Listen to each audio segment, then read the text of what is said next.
charge of their choices.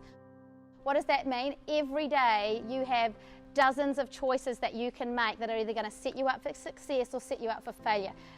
It's how much sleep you had, what food you're eating, it's what mindset you're coming into practice. It's a whole bunch of things.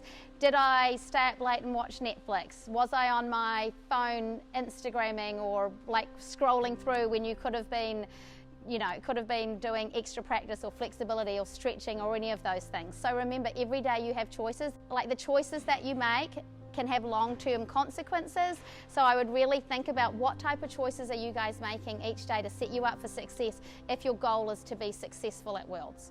The second thing responsible athletes do is they make helpful versus hurtful choices.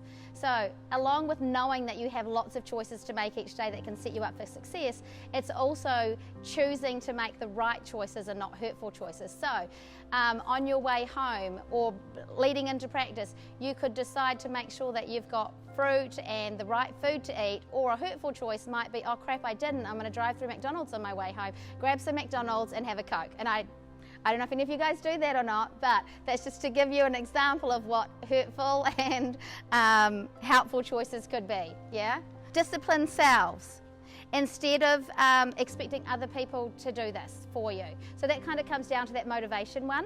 So making sure that you are self-disciplined when you set goals for yourself, that you actually achieve them, that you make sure that you're doing the things that you're expected to do for the team, but also for yourselves as well. Control the controllables. In sport, what does that mean? So the things that you can't control in cheerleading is what other teams do. So worrying about how good other teams look that you might be competing against, like for example, if we were at competition and there was an amazing team that we're going to be competing against and you were watching them, you could start worrying about that. Oh my goodness, they're so good. You can't control that. So that's the type of thing that we talk about is uncontrollable. So basically, for the things that you can't control or are uncontrollable, just sort of let them go. It is what it is, so you can't control it, so there's no point in worrying about that stuff. But the things you can control for cheerleading is your mindset, the attitude you bring to practice, the way you see your stunt group, maybe it's the visualising your stunt group hitting. Your mindset when you're at practice. So we're 2 weeks out from competition, and I know if it was competition today and we put a routine out there, it would look amazing, but at practice you guys don't show us that same commitment and we don't see that same routine. So we can't do the best for you guys if we're not seeing your full potential at practice. That's a real mindset thing. We have to be self-motivated for cheerleading, to be giving our very best every time we come to practice. And that's just a really good skill to have, not just for cheerleading, going into schoolwork or exams and all of that stuff, putting in the preparation and doing the real hard work. There's no point beating yourself up if you make a mistake. So making mistakes is such an important lesson for us to learn to be successful in. I always think the more mistakes I make, the better it is. So I guess it's just the way you think about learning. If you think about them like failure, then they're going to be failures.